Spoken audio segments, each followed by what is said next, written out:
મારે એક જગ્યાએ દુકાળ હતો ને પાણીના ટાંકા લઈને જતા હતા ને અમે બાપુ એ ગાયું હાટું પાણી હતું, ગાયું હાટું જ બાપુ માર ખાધો મેં.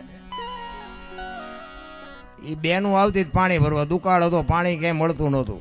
બેનું મને પાણી ભરવાનું કે હું બેનું ના પાડું, ભાઈ આ ગાયોનું પાણી છે. એટલે બેનું ને તું આંખે હતો જ.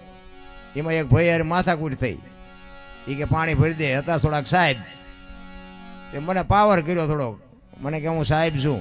મેં કીધું પગાર મારે અહીંયા મોકલાવો છો, વ્યા જાઓ, મારે મેં બીજું કંઈ કામ નથી. આ ખટારો હાંકું છું અને તમારા જેવા ગોતું છું. એ બાજ્યા. પછી બેનું તો મારી રાહ જોતી જ હતી. એ હાંડે ને હાંડે પછી બાયું મને સોટી, એ વાહ ટાંકા લે એવું કરી દીધું. પણ બેનું હતી એટલે એમ ભાઈઓને બાપુ હજી સલામ કોઈથી મારી જ નહોતી અને મારવી એ નથી. કહેવાનો મારો મિનિંગ સત્યના આધારે હમણાં કીધું ને કવિરાજે, મેં ખટારો હાંકી હિન્દુસ્તાન આખું રખડી આવ્યો, કોઈ રાજ્ય મારું જોયા વગરનું બાકી નથી. પણ કોઈ એમ કે દરબારે દારૂ પીધો, પરમાટી ખાધી હતી, 5 લાખની શરત મારીને આવજો, મારી સાથીમાં ડામ દઈ દઉં.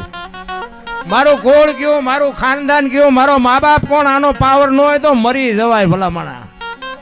જીવન મળ્યું છે, મોજ કરો મોજ, કાંઈ વાતમાં છે નહીં, મરી જવાનું છે. રામ મર્યા પછી જો ગામમાં 5 જણા હરખી રીતે રોવે નહીં તેને જીવાય ન કહેવાય ને ભલામણા.